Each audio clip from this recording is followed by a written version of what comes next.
Royal commentator and biographer who joins us now. How's this going to play with the British public? Well, if there's anything like me, I felt it was the worst thing I've ever seen ever. And it was far worse than the Royal Knockout in 1987 when Prince Edward did a sort of game show with some other royals. But what interests me is that how can you have a really good friend who would make you look so utterly, totally ridiculous? I mean, Ellen is supposed to be a good friend of hers for a long time, but she sort of commanded her what to do through a mic in Meghan's ear. And she said all sorts of things. She had to do sort of bumps and jumps and wear these stupid cat ears and actually behave as if she was a complete and utter ridiculous human being. I just wondered whether she'd got a real grievance against her and wanted to destroy her, because I thought it was very destructive. And if she wants to be a politician, to do these sort of stupid things and then say, oh, yes, I'm fighting very hard that parents are paid for, when they've got children, they must be given money. Look how she's eating that. I mean, it is absolutely absurd. And this is a person who craves It's part of the prank show. She's a celebrity now, isn't she? That's part of the role. She needs to keep her profile high. And if it doesn't play with the British public, it's probably playing well in the States. Yeah, but there's a lot of, humour has a huge range. And this was the lowest grade, in my view. It was utterly ridiculous. And the woman we saw with her, who she made also sort of meow, she had to go to street vendors and say, Meghan Markle's coming, but pretend you don't know her, treat her like everybody else. And she made these street people look absolutely ridiculous. And this is a woman who says, we must be compassionate to those we know and those we don't know. And she needs to make up her mind who she is. She can't be everybody.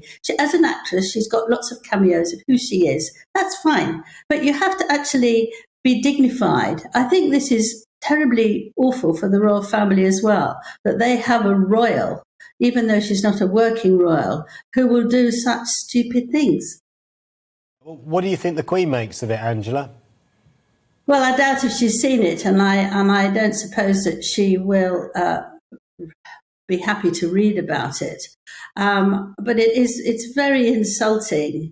It's very insulting to herself as well. I mean, she looks just an idiot, a complete idiot. And the other thing that really, really annoyed me, she did this very long talk about a very, very old car she had, and the driver's seat wouldn't open.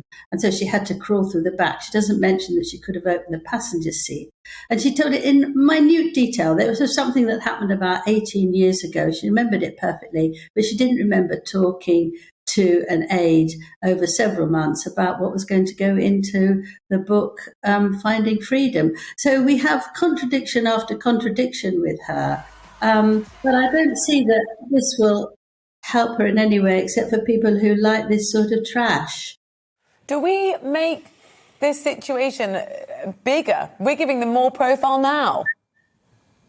Yeah, well, that's the thing. I mean, the thing is to ignore it, but newspapers can't, TVs can't. It is so gross that your mouth is open and you just... They know there is so much public interest into what they're up to and their behaviour, their actions, what they wear, who they speak to. Yes, that is true. I mean, I find it astonishing. I don't see why we can't let them live their own lives. But they've got this huge PR team whose job it is to keep them on the front of the front of the papers, as many days as they can. And that's what they're working for. And they're doing a very good job. Here she is selling her atrocious book. I mean, it is nonsense, that book. You can read it in about half a minute and it doesn't make sense. It's ungrammatical. And it's certainly not for 5-year-olds and under.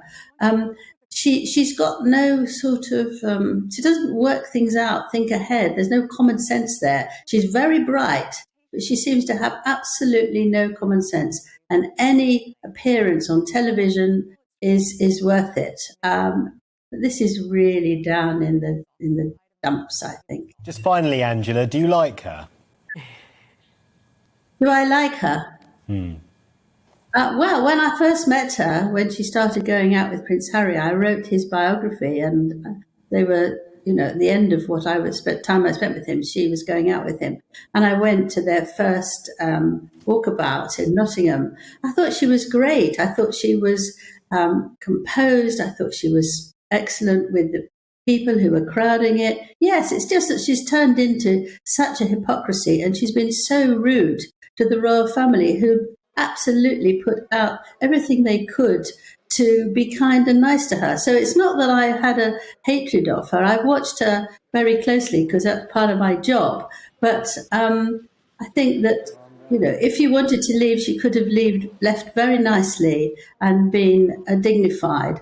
This way, she's made lots of accusations, particularly to Oprah Winfrey, which were found out to be totally untrue. Yeah. Royal commentator Angela Levin, thank you so much for joining us.